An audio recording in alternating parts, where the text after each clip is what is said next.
ETF index mutual funds నేర్చుకుని stock మార్కెట్లో రాణించాలనుకుంటున్నారా? వెంటనే ఈ నెంబర్కి కాల్ చేయండి.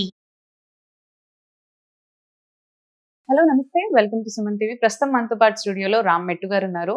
Personality development coach and motivational speaker. వీరితో ఈరోజు కొన్ని విషయాల గురించి మనం చర్చిద్దాం. హలో అండి రామ్ గారు, నమస్తే. నమస్తే అండి.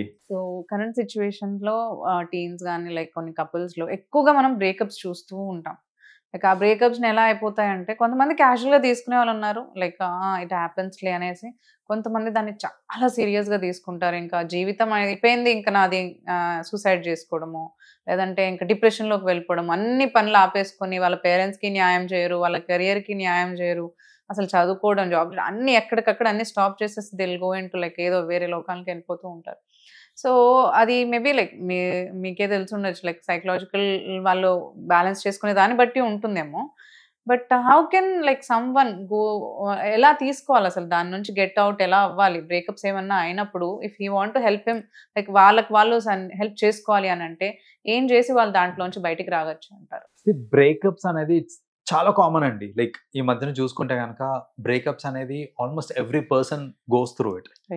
కానీ అది ఒక ఎమోషనలీ హై ఫేస్ కాబట్టి అలాంటి టైంలో మనం కనుక కొంచెం జాగ్రత్తగా లేకపోతే అనర్థాలకి దారి తీస్తుంది అనమాట. లైక్ యూనో సర్టన్ టైమ్స్ సూసైడ్కి దారి తీసుకుంటుంది. చాలా మందిని చూసాను ఏంటంటే లవ్ వర్కౌట్ అవ్వట్లేదు అనేసి, లేకపోతే వదిలేసింది అనేసి, లేకపోతే యాక్సెప్ట్ చేయట్లేదు. ఫర్గెట్ అబౌట్ వాళ్ళిద్దరు ప్రేమించుకొని బ్రేకప్ చేసుకోవడం పక్కన పెట్టేస్తే, నేను ప్రేమించిన అమ్మాయి యాక్సెప్ట్ చేస్తలేదు అనేసరికి ఆ మెంటల్ ట్రామాకి చచ్చిపోయిన వాళ్ళు కూడా చాలా మంది ఉన్నారు. రైట్. సో బేసిక్ గా ఇవంతా కూడా it comes under the category of breakup. కాబట్టి అసలు ఎలా హ్యాండిల్ చేయాలి ఈ ఫేజ్ ని, or the whole process of breakup ని ఎట్లా హ్యాండిల్ చేసుకోవచ్చు అని అంటే, first and foremost the phase of breakup ఏదైతే ఉందో అది టెంపరీ అని గుర్తించాలి మనం. లైక్ వాట్ ఎవర్ ఎమోషన్స్ మనం ఇప్పుడు వెళ్తున్నామో, it's a temporary emotion. It's something which is going to pass by. So అంతేకాని ఇక జీవితాంతం నేను ఇట్లే ఉంటా, జీవితాంతం ఇదే ఫీలింగ్ నాకు ఉంటుంది, జీవితాంతం నేను ఇంకా నా జీవితమే లేదు అనుకోవడం, ఫర్గెట్ అబౌట్ జీవితాంతం. చాలా మంది ఏంటంటే నాకు జీవితమే లేదు ఇంకా అని అనుకుంటా ఉంటారు. బట్ అండర్స్టాండ్, అది ఒక చిన్న పార్ట్. ఎట్లా అంటే ఒక హోల్ బుక్ లో అదొక పేజ్ మాత్రమే, ఒక చాప్టర్ కూడా కాదు, ఒక పేజ్ మాత్రమే. రైట్. సో అలాంటి ఒక పేజ్ కోసము మీరు మంచి బుక్ లాంటి ఒక లైఫ్ ని ఎందుకు పాడు చేసుకోవాలి? Right. So first of all we need to understand అది ఒక టెంపరీ ఫేజ్ అనేసి. అండ్ ఆ టెంపరీ ఫేజ్ లో ఆ కోపింగ్ మెకానిజం తెలియక చాలా మంది మిస్టేక్స్ చేస్తూ ఉంటారు. మనకి సినిమాల నుంచి వచ్చిన ఒక నాలెడ్జ్ ఏంటిది అని అంటే, బ్రేకప్ కి మందుకి అసోసియేషన్ ఉంటుంది. రైట్. సో అది అబ్బాయి కానివ్వండి, అమ్మాయి కానివ్వండి, బ్రేకప్ అవుతుంది అనగా ఫస్ట్ థింగ్ గుర్తొచ్చేది ఏంటంటే మందు తాగడం. మన దేవదాస్ ఇట్లాంటి మూవీస్ దగ్గర నుంచి చూస్తా ఉన్నాం మనం. రైట్. సో ఆ మందు తాగాలి. ఎందుకు తాగాలి మందు? మందు తాగితే నేను ఆ పిల్లని మర్చిపోతా, లేకపోతే ఆ పోరని మర్చిపోతా, ఇదే నడుస్తుంటది. అండ్ దెన్ ఏంటంటే, ఓకే మందు తాగితే మర్చిపోతా కదా అనేసి, దట్ ఈస్ వాట్ అది అలా ప్రొజెక్ట్ చేశారు. కాబట్టి ఆల్కహాల్ తాగడము, ఇన్ ద ప్రాసెస్ దానికి అడిక్ట్ అయిపోవడము, ఆల్కహాల్కి అడిక్ట్ అయిపోవడము. నువ్వు ఆల్కహాల్ తాగుతున్నావు అని అంటే ఆ టైంకి మర్చిపోతున్నావు, నీ హార్ట్లకి వెళ్ళిపోతుంది ఆ పిల్ల ఆర్ ఆ అబ్బాయి. రైట్.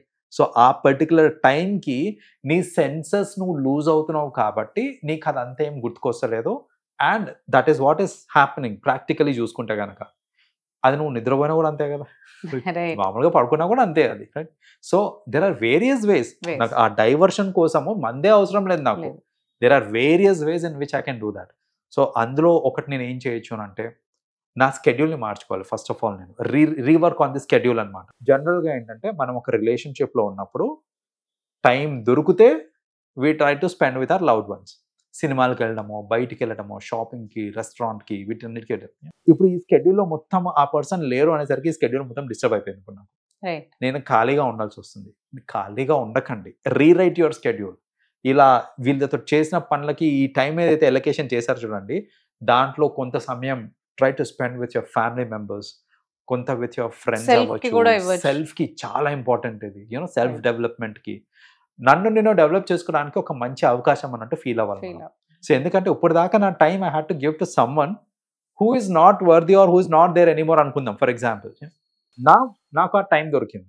ఆ టైం దొరికినప్పుడు నా మీద నేను స్పెండ్ చేసుకొని నా క్వాలిటీస్ని నేను ఇంప్రూవ్ చేసుకుంటే, అది వాట్ ఎవర్ క్వాలిటీస్, అవన్నీ ఇంప్రూవ్ చేసుకుంటే నాకు హెల్ప్ అవుతుంది ఫ్యూచర్లో. సో అలా ఏంటంటే స్కెడ్యూల్ రీవర్కింగ్ చేసుకున్నాము అని అంటే ఖాళీగా ఉంటాం. ఖాళీగా లేకపోతే ఏంటంటే మనకు ఆ థాట్స్ అనేది ఎక్కువగా రావన్నమాట. ఖాళీ కూర్చున్నప్పుడే వస్తూ ఉంటాయి మనకి, లైక్ మనం ఏం చేసాము ఏంటి. అఫ్ కోర్స్ వేరే పనులలో ఎంగేజ్ అయినప్పుడు కూడా గుర్తొస్తారు, కానీ మరి ఆ ఇంటెన్సిటీలో గుర్తు రారు మనకి. లైక్ వేరే యువర్ అన్ని పనులన్నీ మానేసుకొని కూర్చొని ఆలోచిస్తూ ఉంటారు చూడండి, అది dangerous. So that is one thing that they can do. Second thing ఏంటంటే చాలా మంది ఇంకొక మిస్టేక్ ఏం చేస్తారంటే ఒక రిలేషన్ బ్రేక్ కాగానే ఇమీడియట్లీ వాళ్ళు ఇంకొక రిలేషన్షిప్ కోసం వెతుకుతుంటారు, రైట్? సో అది సైకలాజికల్ సపోర్ట్ కోసం కానివ్వండి, వాట్ ఎవర్ సపోర్ట్ కోసం. డైవర్షన్, కొంతమంది మీరు అన్నట్టు డైవర్ట్ త్రూ మందు అనుకుంటారు, కొంతమంది డైవర్ట్ త్రూ దిస్ రిలేషన్షిప్. దాన్ని చాలా చాలా ఏంటంటే ఈజీ అనుకుంటారు వాళ్ళు. ఇంకొక రిలేషన్షిప్ లోకి వెళ్ళిపోతే వాళ్ళని మర్చిపోతాం కదా అని అనుకుంటారు, కానీ it doesn't happen that way. అది ఇంకోటి ఏంటంటే చెప్పాలంటే కొని తెచ్చుకున్నట్టే ప్రాబ్లమ్స్. ఎందుకంటే మీరు అంత ట్రామటైజ్ స్టేట్ లో ఉన్నప్పుడు నేను ఇంకొక రిలేషన్షిప్ కి ఎంటర్ అయ్యేటప్పుడు మంచోళ్ళా చెడ్డోళ్ళా, నాకు సెట్ అవుతారా కారా, నాకు వాళ్ళతో ఫ్యూచర్ ఉందా లేదా, ఇవేం గుర్తుకు రావు. అండ్ బ్యాలెన్స్ కూడా చేయలేరు, మేనేజ్ అసలు వాళ్ళు హ్యాండిల్ చేయలేరు. ఆ సిచ్యువేషన్ లో ఉన్నప్పుడు వీళ్ళు ఇక్కడ ప్రాపర్ గానే ఉండలేరు. That's what. సో ఇప్పుడు ఏమవుతుందంటే అలాంటి సిచ్యువేషన్ లో వెన్ ఐఎమ్ యాక్చువల్లీ నేను ఇంకొక రిలేషన్షిప్ కి వెళ్తున్నానంటే వాళ్ళకి నాకు కాంపాక్ట్ ఏం థాట్స్ రావండి అసలు. మనము ఏంటంటే మన సెన్సెస్ లో మనం ఉండము. వాళ్ళు ఆ టైంలో ఓదార్చడానికి మనల్ని దగ్గర తీశారు అనుకోండి, ఇంకొక రిలేషన్షిప్ ఫామ్ అయిపోతుంది అక్కడ, like without even knowing what it is. తర్వాత మనం మళ్ళా రిపెంట్ అవుతూ ఉంటాం అనమాట. అనవసరంగా నేను కమిట్ అయినాను, సింగిల్ గా ఉంటే బాగుండు అనేసి, లేదా వాళ్ళతో చెప్పలేక వాళ్ళతో ఉండలేక. ఎందుకంటే నేను నా స్టేట్ ఆఫ్ మైండ్ నార్మల్ గా ఉన్నప్పుడు ఒక రిలేషన్షిప్ ఫామ్ అయిందంటే అది ఓకే.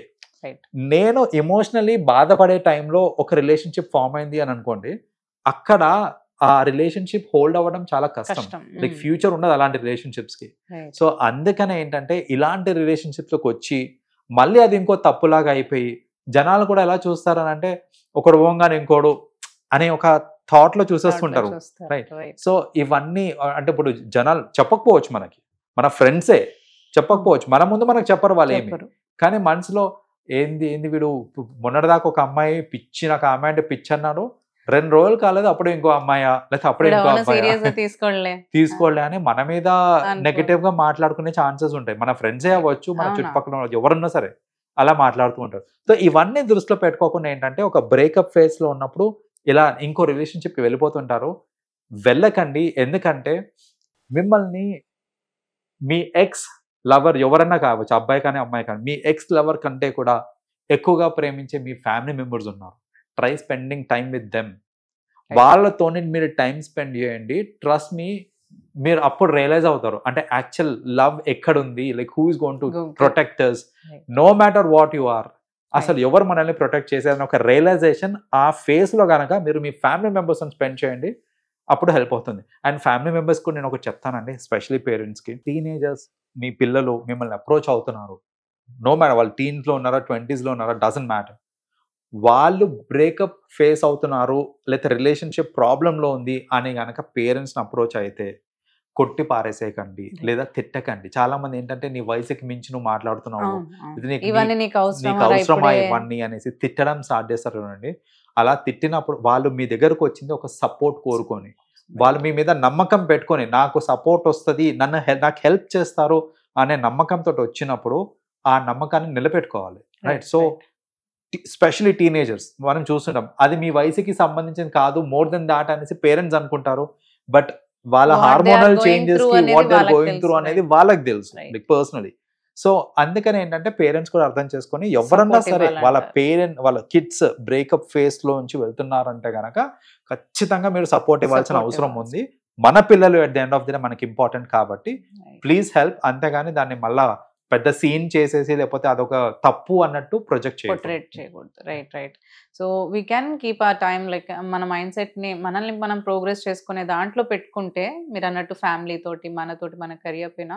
సో ఇవన్నీ కూడా మనకు కొంచెం చిన్నగా కనిపిస్తాయి, మీరు అన్నట్టు 1 పేజ్ లాగా కనిపిస్తాయేమో మన లైఫ్ లో. రైట్. థ్యాంక్ యూ అండి, thanks for your advices. Thank you so much. Welcome అండి.